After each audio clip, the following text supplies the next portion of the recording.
नमस्ते एवरीवन। आज अपन स्टार्ट करते हैं BHIC 133 यूनिट नंबर 10। दोस्तों इसमें पार्ट नंबर 4 अब तक अपन कंप्लीट कर चुके हैं, यूट्यूब पर अवेलेबल है। पेज नंबर 1 से अपन स्टार्ट करते हैं, ठीक है। पार्ट नंबर 5, तो आज पार्ट नंबर 5 को मैं कंप्लीट करवा दूंगा। इसके बाद में यूनिट नंबर 10, ठीक है, ये ख़त्म हो जाएगा अपना। देखो इसमें अपन पढ़ेंगे आज दिल्ली सुल्तानों और मुग़ल काल के दौरान मुद्रा प्रणाली। तो किसी भी शासन काल में भाई अर्थव्यवस्था को एक सिस्टमेटिक ढंग से चलाने के लिए, अर्थव्यवस्था को एक अच्छे तरीके से चलाने के लिए मुद्राओं की आवश्यकता होती है, उनके मानकीकरण की भी आवश्यकता होती है, ठीक है। अब देखो स्टार्ट कैसे करना है। इस सवाल का उत्तर अगर पेपर में आता है दिल्ली सुल्तानों की मुद्रा प्रणाली, ये बताना है, ठीक है। तो आप स्टार्ट कैसे करेंगे डियर कि 14वीं सदी के शुरुआत के सालों में दिल्ली सल्तनत में मुद्रा अर्थव्यवस्था में वृद्धि हुई। मुद्रा अर्थव्यवस्था में वृद्धि हुई, इसका मतलब क्या है। देखो अब लेन देन और व्यापार जब करते थे लोग, ठीक है, 14वीं सदी में, तो बड़ी मात्रा में मतलब सोने चांदी और तांबे के सिक्कों से ही व्यापार करते थे, ठीक है। लेन देन मुख्यतः सिक्कों से ही होता था। अब लेन देन ज़्यादा बढ़ेगा, व्यापार ज़्यादा बढ़ेगा, तो जाहिर सी बात है टकसालों में, टकसाल क्या होती है, जहाँ पर सिक्के बनाए जाते हैं, सिक्के ढाले जाते हैं, वहाँ उस संस्था को अपन क्या कहते हैं, टकसाल कहते हैं। तो मतलब बड़ी मात्रा में सोने चांदी तांबे के सिक्के जारी किए गए। अब देखते हैं दूसरा पॉइंट। दिल्ली सल्तनत के से पहले टकसालों में कम मात्रा में चांदी तथा तांबे के सिक्कों को जारी किया गया था। मतलब गौरी के काल में मतलब सिक्के कम बनते थे, सीधी सी बात है, व्यापार भी कम था और लेन देन भी कम होता था, तो सिक्कों की जो आवश्यकता थी वो भी कम थी। सिक्कों की सिर्फ संख्या बढ़ाई गई। अब भी सिक्कों पर देवी लक्ष्मी, देखो दिल्ली सुल्तानों का जब समय चल रहा था दिल्ली सल्तनत में 14वीं सदी के शुरुआत में, तो यहाँ पर सिर्फ सिक्कों की संख्या बढ़ाई गई थी, यहाँ पर सिक्कों की संख्या बढ़ाई गई थी सिर्फ, ठीक है। और अब सिक्कों पर पहले जैसे ही मतलब देवी लक्ष्मी के, बैल के और घुड़सवार आदि जो चित्र थे उनका अंकन जारी रहा 14वीं सदी के शुरुआत तक। फिर लिखेंगे अपन इस सिक्के पर, इन सिक्कों पर राजा का नाम लिखा होता था नागरी लिपि में। दोस्तों नागरी लिपि है ये देवनागरी लिपि से पहले की एक लिपि थी, स्क्रिप्ट। लिपि को अपन स्क्रिप्ट भी कहते हैं। तो प्राकृत भाषा को लिखने के लिए, संस्कृत भाषा को लिखने के लिए नागरी लिपि का भी उपयोग किया जाता था। तो नागरी लिपि में राजा का नाम सिक्कों पर लिखा होता था। उत्कीर्ण का मतलब होता है लिखा होना या गड़ा होना। ऐसे सिक्कों को दहलीवाल कहा जाता था। तो जिस सिक्के पर राजा का नाम नागरी लिपि में लिखा जाता था उस सिक्कों को दहलीवाल कहते थे, ठीक है। अब इल्तुतमिश के शासन काल के टाइम पर चर्चा करते हैं दोस्त। इल्तुतमिश का शासनकाल सन 1210 ईस्वी से लेकर 1236 ईस्वी के बीच में शासनकाल माना जाता है। और दोस्तों याद रखें कि यह पहला तुर्क सुल्तान था जिसने शुद्ध अरबी के सिक्के चलाए थे। इल्तुतमिश पहला एक तुर्क सुल्तान था जिसने शुद्ध अरबी के सिक्के चलाए थे। इसे मुद्रा के मानकीकरण का श्रेय भी दिया जाता है। तो मानकीकरण का मतलब क्या है कि मतलब जैसे कि अपन पहले बताते थे कि 1 रुपये में 100 पैसे होते हैं, ठीक है। इस प्रकार से मानकीकरण किया गया था, मतलब स्टैंडर्ड रूप से अब सिक्के चलाए जा रहे थे। इसने टकसालों के नाम से भी सिक्के लिखवाए, ठीक है। अब इन सिक्कों पर टकसालों का जो स्थिति है वो लिखी होती थी कि किस टकसाल में सिक्के बन रहे हैं। इसने इल्तुतमिश ने चांदी का टंका तथा तांबे का जीतल सिक्का चलवाया। देखो टंका नाम का जो शब्द है, इसके लिए एक और शब्द आपको किताबों में अक्सर मिल जाएगा, तनका। तो टंका लिखूं या फिर तनका लिखूं एक ही बात है, ठीक है। चांदी के सिक्के को टंका या फिर तनका कहा जाता था और तांबे का जो सिक्का रहता था उसको अपन जीतल बोलते थे। उत्तर भारत में एक टंका बराबर कितना होता था, 48 जीतल होता था। तो इसी को तो कह रहे हैं कि मानकीकरण किया था, यही मानकीकरण है। दक्कन भारत में एक टंका की कीमत होती थी 50 जीतल। तो उत्तर भारत और दक्कन भारत में जो टंका थी उसके अलग अलग मूल्य थे। सिक्कों में सोने व चांदी का अनुपात कितना रखा गया था इल्तुतमिश के काल में, 1:10 निश्चित कर दिया गया था कि मतलब 1 ग्राम तो होगा सोना उस सिक्के में, ठीक है, और 10 ग्राम होगा चांदी। सीधी सी बात है कि भाई जो सोना है काफ़ी बहुमूल्य, काफ़ी प्रीसियस मेटल है, तो इसको कम मिलाया जाता था। दिल्ली सुल्तानों द्वारा 3 प्रकार के सिक्के हैं वो सामान्यतः जारी किए गए थे, ठीक है। एक तो सोने के, चांदी के और बीलन। बीलन क्या होता है दोस्तों? ऐसा सिक्का जिसमें चांदी की सूक्ष्म मात्रा, छोटी मात्रा होती थी, उन सिक्कों को बीलन कहते हैं, ठीक है। मुख्य सिक्के टंका और जीतली थे। मुख्य सिक्के क्या थे? टंका और जीतली थे। तथा कुछ छोटी छोटी मुद्राएं भी प्रचलन में थी, जैसे बरनी, दाग, दिरम। अब देखते हैं दोस्तों दाग और दिरम, ठीक है। दाग और दिरम के बारे में थोड़ा सा देखते हैं, मतलब इनका मूल्य क्या रहा था पहले के टाइम पर।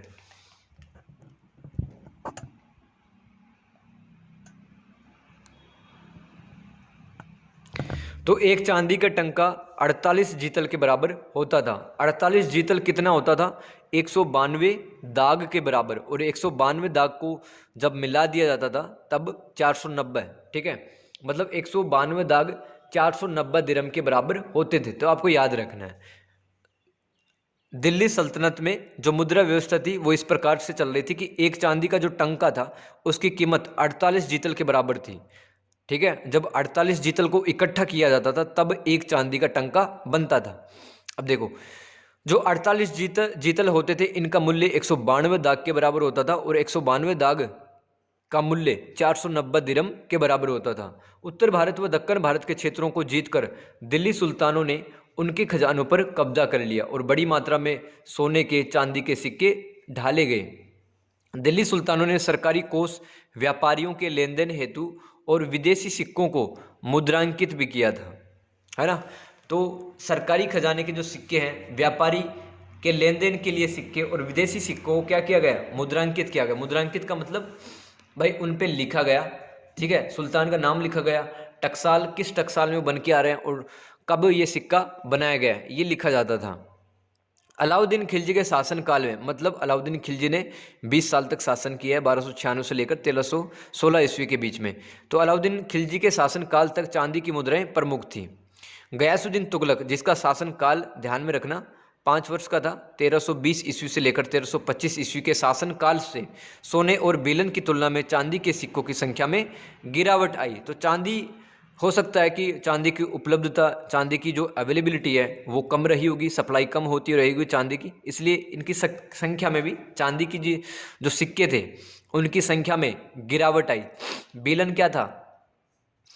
बेलन ऐसे सिक्के होते थे जिसमें चांदी की सूक्ष्म मात्रा मिलाई जाती थी, ठीक है।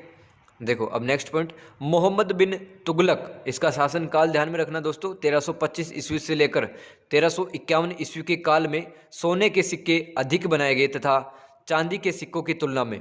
तो सोने के सिक्के अधिक बनाए गए मोहम्मद बिन तुगलक के टाइम पर।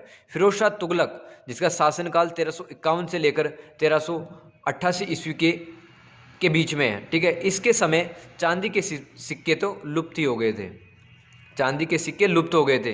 15वीं शताब्दी में बेलन के सिक्के चलते रहे, क्योंकि लोधी वंश कब से लेकर कब तक शासन किया है? 1451 ईस्वी से लेकर 1526 ईस्वी तक लोधी वंश रहा है। तो इनके टाइम पर बेलन के सिक्के, मतलब ऐसे सिक्के जिसमें चांदी की थोड़ी बहुत मात्रा मिलाई जाती थी, तो वही चलते थे सिर्फ, क्योंकि लोधी वंश के शासकों ने नए सिक्के बिल्कुल भी नहीं चलाए थे। अब देखो, मोहम्मद तुगलक की प्रतीक मुद्रा, दोस्तों काफ़ी इंपॉर्टेंट है, इसको ध्यान से समझते चले जाना। देखो, इन्होंने मुद्रा प्रणाली में एक नया प्रयोग किया था, तांबे व पीतल की एक मिश्र धातु का सिक्का जारी किया था इसने, ठीक है। तो इस सिक्के पर फारसी भाषा लिखी होती थी। इस नई मुद्रा का मूल्य इसके मूलभूत मूल्य से अधिक था, इसलिए इसे प्रतीकात्मक मुद्रा कहा गया। चीन में कुबलई खां का शासनकाल 1260 से लेकर 1294 ईस्वी ने कागज की प्रतीक मुद्रा चलाई और यह सफल रहा। ईरान में केकतू खां ने भी प्रतीक मुद्रा चलाई थी, लेकिन यह भी असफल रही। देखो मैं आगे समझाऊंगा प्रतीक मुद्रा होती क्या है। राजधानी परिवर्तन की असफलता। अब आपको पता है मोहम्मद बिन तुगलक की राजधानी पहले दिल्ली हुआ करती थी, फिर इसने देवगिरी में भी स्थापित की, वहाँ पर इसको असफलता प्राप्त हुई। देवगिरी या फिर दौलताबाद एक ही बात है, ठीक है। तो भाई राजधानी परिवर्तन की योजना असफल रही। इसके बाद में इसने सांकेतिक मुद्रा या फिर प्रतीकात्मक मुद्रा चलाई, वो भी असफल रहा। अब मोहम्मद बिन तुगलक ने दोस्तों एक प्रकार की मुद्रा चलाई थी जिसका नाम है दोकानी नाम का एक नया सिक्का इसने चलाया था, दोकानी। मोहम्मद बिन तुगलक ने दोकानी सिक्का चलाया था, ठीक है। और दिनार नाम की एक स्वर्ण मुद्रा मोहम्मद बिन तुगलक ने चलाई थी। ओके, याद रखेंगे, दोकानी नाम का सिक्का और दिनार नाम की स्वर्ण मुद्रा चलाई थी। तो मोहम्मद बिन तुगलक ने प्रतीक मुद्रा के रूप में चांदी के सिक्के के स्थान पर, अब देखो प्रतीक मुद्रा का यहाँ पर जिक्र आ रहा है, तो देखो चांदी को बचाने के लिए ज़्यादा से ज़्यादा चांदी खर्च ना हो, क्योंकि जो वित्तीय हालात हैं वो थोड़े से कमज़ोर हो जाते हैं जब चांदी और सोने के सिक्के जारी किए जाते हैं राज्य के द्वारा, है ना। तो मोहम्मद बिन तुगलक ने चांदी के सिक्के के स्थान पर कांसे का सिक्का ये चलाया था। प्रतीक मुद्राओं पर अरबी व फारसी भाषा लिखी होती थी। बर्नी के अनुसार, इतिहासकार बर्नी के अनुसार, सुल्तान विदेशी राज्य जीतना चाहता था तथा इसके लिए उसे धन की आवश्यकता थी, इसलिए वो चांदी के सिक्के नहीं डलवाए उसने, क्योंकि उसको चांदी ज़्यादा से ज़्यादा इकट्ठा करनी थी और कांसे के सिक्के चला दिए। अब दोस्तों अपव्ययता क्या होती है, मतलब बहुत ज़्यादा राज्य के द्वारा पैसा खर्च किया गया, जिसकी वजह से जो खजाना है उस पर भी नेगेटिव इफेक्ट पड़ा था, खजाने में पैसे कम पड़ गए थे, अतः उसने सांकेतिक मुद्रा चलाई। अब भाई कांसे की तो कोई कमी नहीं थी, तो कांसे की मुद्रा चला दी। नेल्सन राइट के अनुसार 14वीं शताब्दी में दुनिया भर में चांदी की कमी हो गई थी, इसलिए सांकेतिक मुद्रा चलानी पड़ी। तो चांदी के सिक्के ना चलाकर इसके स्थान पर कांसे के सिक्के चलाए गए, इसी को कहा जा रहा है सांकेतिक मुद्रा या फिर प्रतीकात्मक मुद्रा। मोहम्मद बिन तुगलक की यह क्रांतिकारी योजना थी, जिसके द्वारा उसने राजकोष में चांदी को सुरक्षित रखने की व्यवस्था की, लेकिन मोहम्मद बिन तुगलक की यह योजना असफल हो गई, क्योंकि उस समय सिक्के बनाने की जो कला है वो साधारण थी, क्योंकि सिक्कों में कोई डिज़ाइन नहीं थी, कोई भी बना सकता था। देखो कांसा तो सबके घर में मिल ही जाता है, ठीक है, तो कांसा सब मिल जाता है, कोई डिज़ाइन नहीं थी, इसलिए हर कोई अपने घर में टकसाल खोलकर बैठा हुआ था, हर कोई अपने घर में कांसे के सिक्के बना रहा था। और जब हर कोई सिक्के बना रहा है, राज्य को मतलब जब खोत चौधरी मुकद्दम पैसे लेने आते थे, वो कांसे के सिक्के पकड़ा देते थे, ठीक है उनको। तो इस प्रकार से जो जाली मुद्रा है उसका भी प्रचार प्रसार हुआ, ठीक है। देखो कई बार आपने सुना होगा कि मतलब सीमा पार मतलब नकली मुद्रा प्राप्त की गई है, भारतीय नकली मुद्रा। तो दोस्तों किसी भी अर्थव्यवस्था में, किसी भी देश में अगर नकली पैसे आते हैं तो वहाँ की जो अर्थव्यवस्था है वो कमज़ोर होती है। तो मोहम्मद बिन तुगलक ने जो सांकेतिक मुद्रा चलाई थी, मतलब कांसे की सिक्के चलाए थे उसने, लेकिन लोग अपने ही घरों में बना रहे थे सिक्के, ठीक है, और राज्य को बेवकूफ़ बनाया जा रहा था। लेकिन मोहम्मद बिन तुगलक की ये योजना असफल रही, क्योंकि उस समय सिक्के बनाने की जो कला थी साधारण थी, कोई डिज़ाइन नहीं था, ना कोई सरकारी नियंत्रण था सिक्कों पर, कहीं पर भी धातु देकर सिक्का बनवाया जा सकता था, वो कांसा का सिक्का कहीं भी लोग बना रहे थे। प्रत्येक हिंदू का घर टकसाल बन गया था। भू राजस्व को भुगतान भी नकली मुद्रा में किया गया।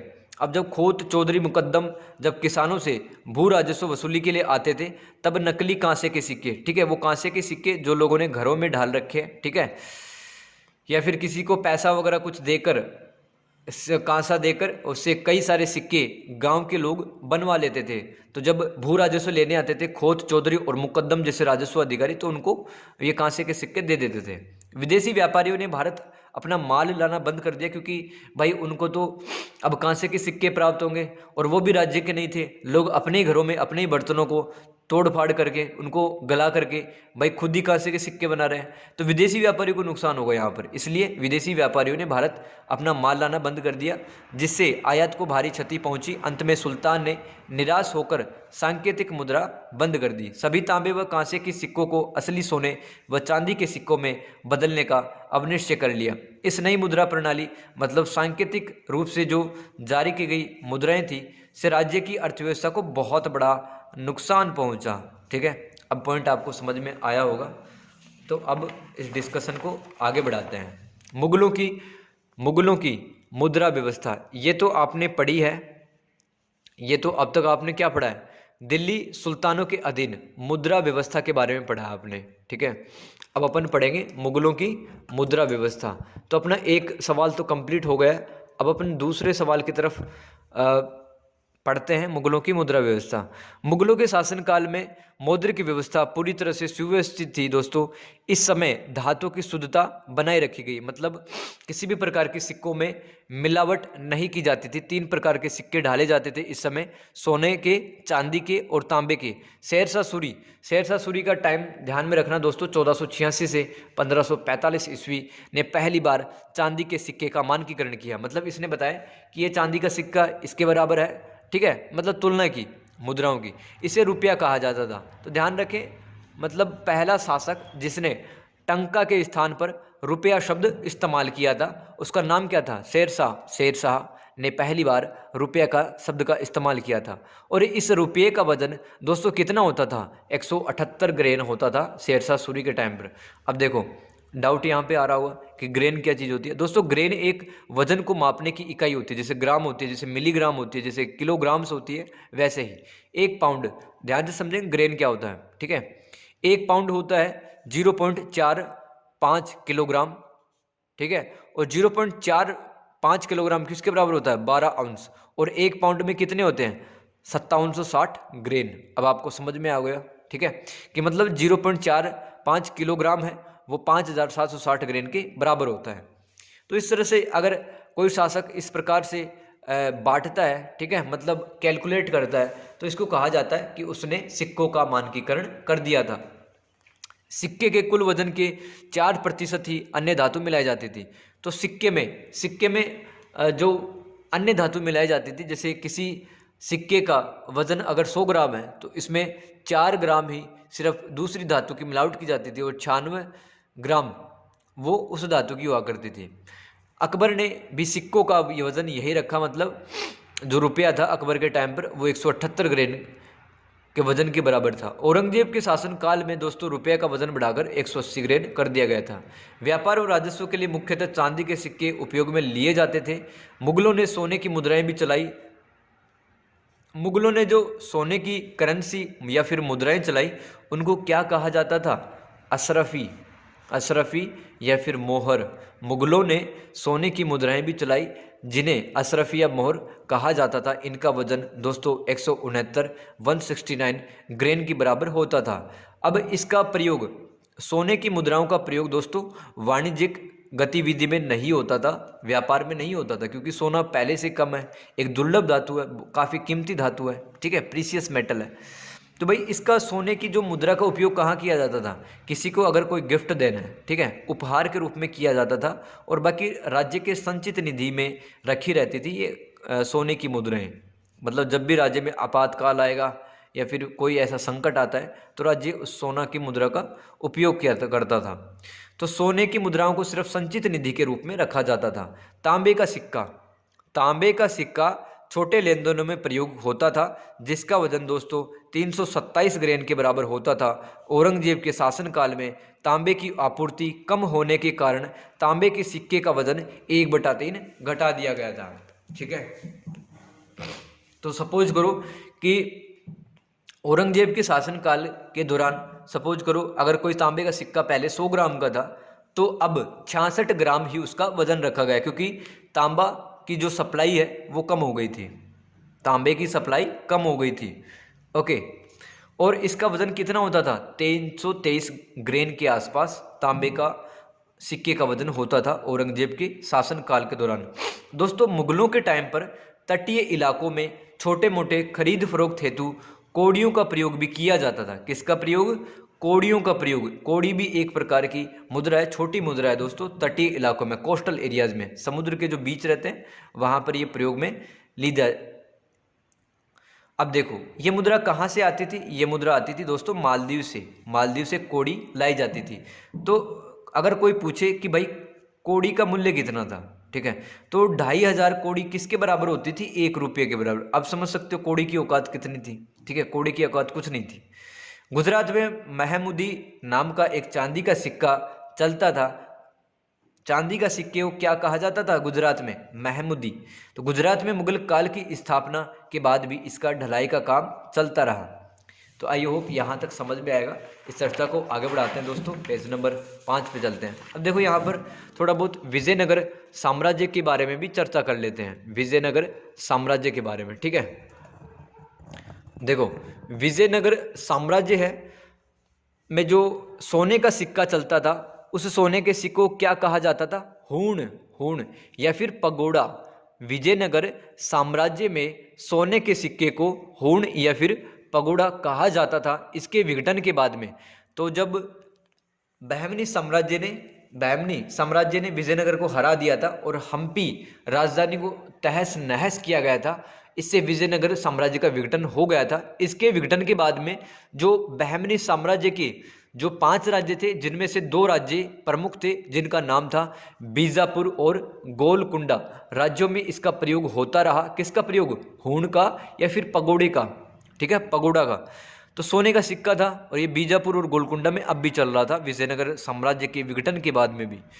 दक्कन में मुगल सत्ता स्थापित होने के बाद में कई टकसालें वहां पर खोली गई।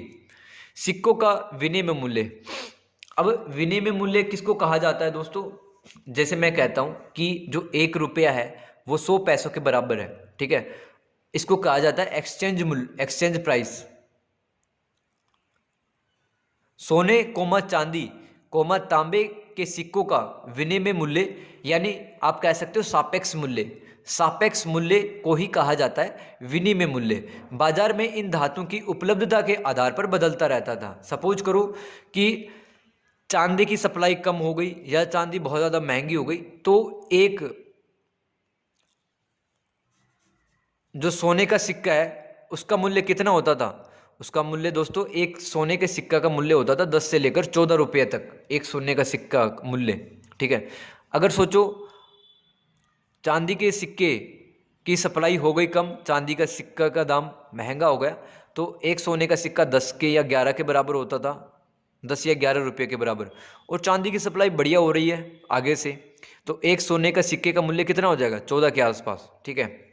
अकबर के शासनकाल में, अकबर का शासनकाल दोस्तों 1556 ईस्वी से लेकर 1605 ईस्वी के बीच में रहा है, में 40 तांबे का दाम 1 रुपया होता था। 40 तांबे के दाम कितने बराबर होता था? 1 रुपये के बराबर। अकबर की मृत्यु के बाद तांबे के दर में वृद्धि हुई और यह अनुपात बदलता रहा। तो हो सकता है कि तांबे की जो रेट है वो बढ़ गई है, तांबे की सप्लाई कम हो गई है, मार्केट में तांबा कम रहा होगा, तब जो 1 रुपया है वो 25 या 30 तांबे के बराबर रहा होगा। ओके, तो सभी भू राजस्व और आकलन दाम में किया जाता था। दाम क्या होता है? तांबे का सिक्का। अकबर के टाइम पर दाम शब्द का उपयोग तांबे के सिक्के के रूप में किया जाता था। छोटे मूल्य के चांदी के सिक्कों को आना कहते थे। छोटे मूल्य के चांदी के सिक्कों क्या कहते हैं दोस्तों? आना कहते थे, आना। ओके, 1 रुपया 16 आने के बराबर होता था। अब देखो मैंने आपको दाम कहा है, तो एक दाम होता था 40 रुपया, 40 रुपया होता था अकबर के टाइम पर, ठीक है। और दाम किसको कहते हैं? तांबे के सिक्के को दाम कहते हैं। मुद्रा ढलाई प्रणाली अपन देखते हैं दोस्तों। मुगलों के समय मुक्त मुद्रा प्रणाली थी। मुक्त मुद्रा प्रणाली का मतलब क्या है दोस्तों? कि मतलब अगर किसी के पास में कोई बहुमूल्य धातु, किसी के पास में सोना है, चांदी है, इस तरह की जो धातु है, उसको किसी भी टकसाल में ले जाकर के कोई व्यक्ति सिक्का ढलवा सकता था। और टकसाल जहाँ पर सिक्के ढालने और सिक्के बनाने का काम होता था, वो टकसाल उससे कुछ रुपया पैसा लेता था और सिक्का ढाल देता था। तो केवल राज्य ही सिक्का जारी कर सकता था। सिक्कों की प्योरिटी बनाए रखने के लिए, शुद्धता बनाए रखने के लिए कड़ाई से मानकीकरण का पालन किया जाता था, ठीक है। अब मोहम्मद बिन तुगलक के टाइम पर तो देखो कांसे के सिक्के जारी किए गए, ठीक है। उसकी यह योजना फेल रही क्योंकि लोग अपने ही घरों से सिक्के बनाने लगे थे। टकसाल बड़े शहरों और बंदरगाहों में स्थापित की गई। अब देखो जो टकसाल है जहाँ पर सिक्के बनाए जाते थे, वो शहरों और बंदरगाहों में क्यों स्थापित किए गए? क्योंकि वहाँ पर बहुमूल्य धातु ये आयात की जाती थी, और जैसे ही धातु आती थी, सोना और चांदी, अब बंदरगाह पे कोई टकसाल स्थित है, सीधा उस धातु को टकसाल में पहुँचाया जाता था और सिक्के बनाए जाते थे। प्रत्येक सिक्के पर टकसाल का नाम लिखा होता था दोस्तों। प्रत्येक सिक्के पर टकसाल का नाम लिखा होता था।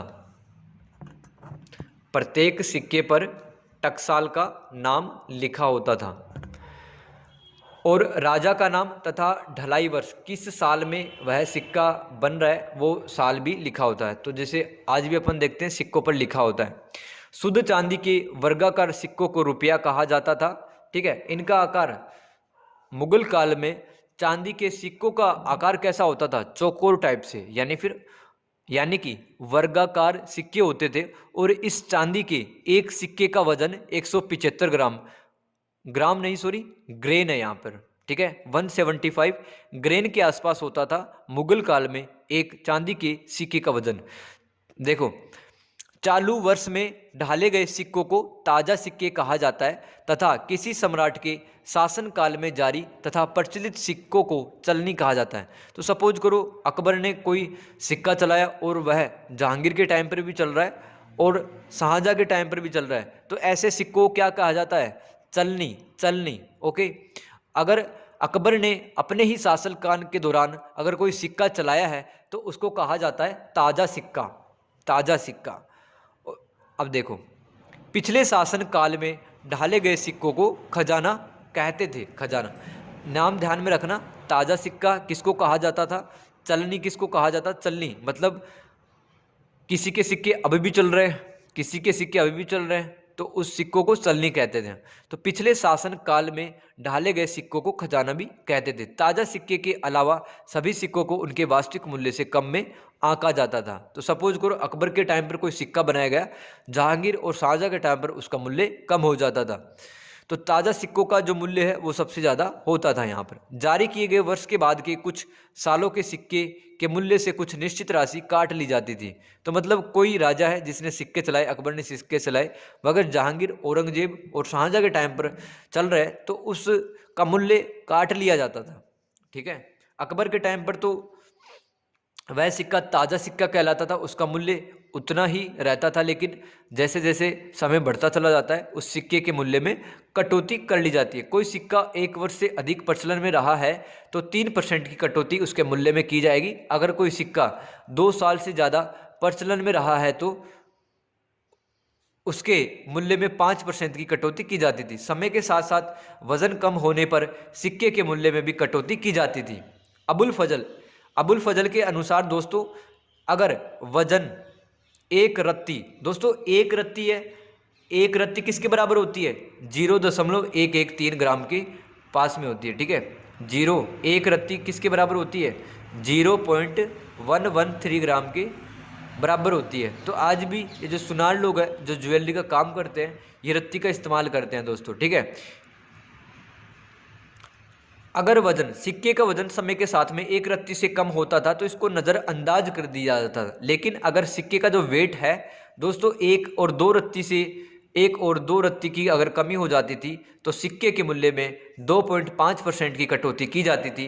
अगर दोस्तों 2 रत्ती से भी ज़्यादा अगर वजन कम हो रहा है उस सिक्के का, तो सिक्के को सिर्फ धातु के रूप में देखा जाता था, मतलब ये सिक्का कोई काम का नहीं था अब। ठीक है, इसको तो बस ऐसा देख रहे थे कि भाई चांदी से बना है, सीधा सा बात। इन सभी कटौतियों का निर्णय कौन करता था दोस्तों, राज्य करता था, परंतु व्यवहार में सर्राफ बाजार के आधार पर मनमाने ढंग से कटौती किया करते। सर्राफ बाजार क्या है दोस्तों, मतलब जो ज्वेलरी के बाजार होते हैं ना, उनको सर्राफा बाजार कहते हैं। तो इन कटौती, व्यवहारिक रूप से जो कटौती है वो सर्राफ बाजार के आधार पर की जाती थी। टकसालों की कार्य पद्धति के बारे में पढ़ते हैं दोस्तों। सिक्कों की ढलाई का जो भी इच्छुक व्यक्ति है, कोई भी इच्छुक व्यक्ति जो कि सिक्के ढलवाना चाहता है, धातु या पुरानी मुद्रा टकसाल में लेकर चला जाता था। वहाँ पर उसको कुछ पैसे जमा कराने होते थे और सिक्का डालकर उसको वापस से मिल जाता था। धातु की गुणवत्ता और शुद्धता की भी जांच की जाती थी यहाँ पर। ओके, अब देखते हैं यहाँ पर कौन कौन से अधिकारी दोस्तों, किस किस के काम रहते हैं, यहाँ पर कौन सिक्का डालता है। ठीक है,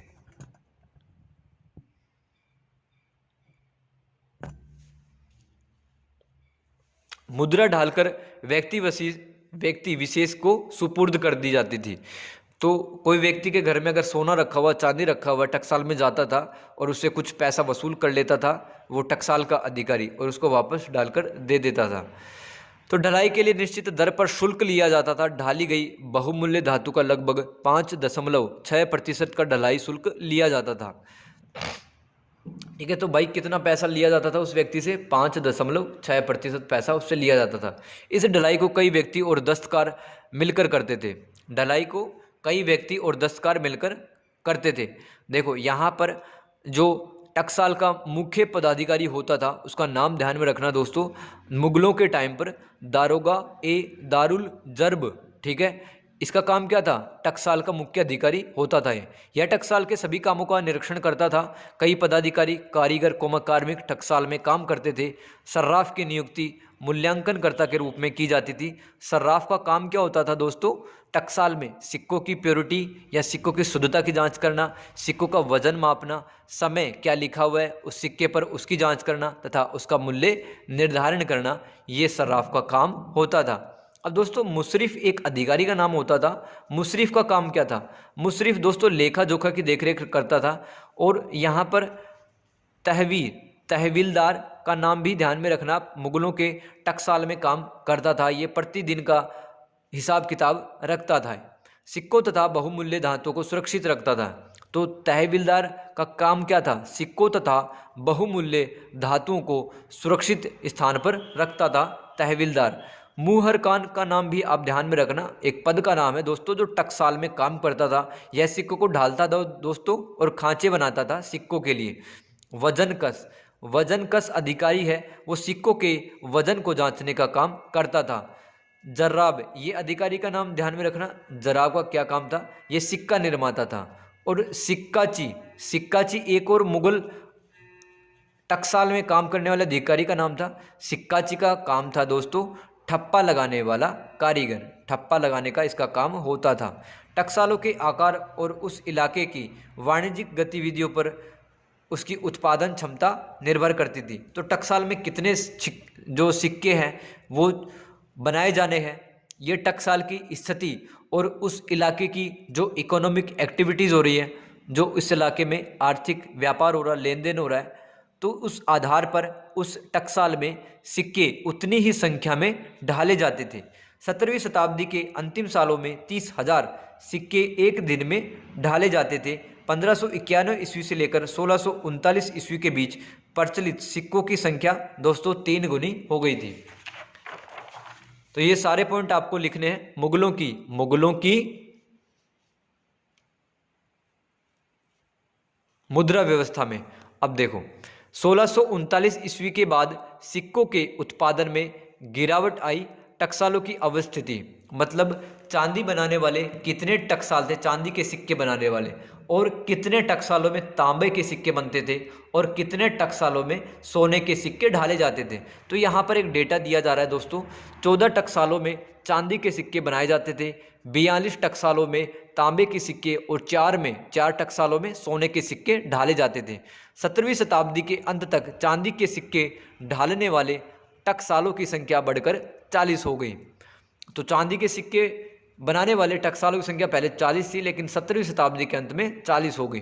ठीक है, अब ये देखो शासनकाल। यहाँ पर मैंने आपको लिखा कि अकबर के शासनकाल, जहांगीर, शाहजहां और औरंगजेब के शासनकाल के दौरान कितनी कितनी टकसालें थी। ठीक है, ये आप ध्यान में रखेंगे। अब देखो अकबर के शासनकाल के दौरान 84 कुल टकसालों की संख्या थी। जहांगीर के काल में 32 थी। शाहजहां के टाइम पे थोड़ी वृद्धि होती है, 41 टकसाल थी। और औरंगजेब के टाइम पर तो सबसे ज़्यादा 85। ये कहाँ से स्रोत क्या है दोस्तों इस प्रकार की जानकारी का? MP सिंह जी ने एक किताब लिखी है, mint and port in the Mughal empire 1985 में। ठीक है, उस किताबों में ये लिखा है। तो दोस्तों यहाँ अब ख़त्म होती है अपनी क्लास।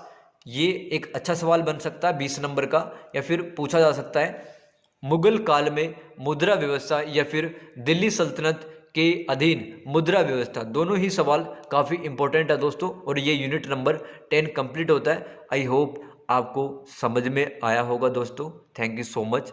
मिलते हैं नेक्स्ट क्लास में, तब तक के लिए गुड बाय।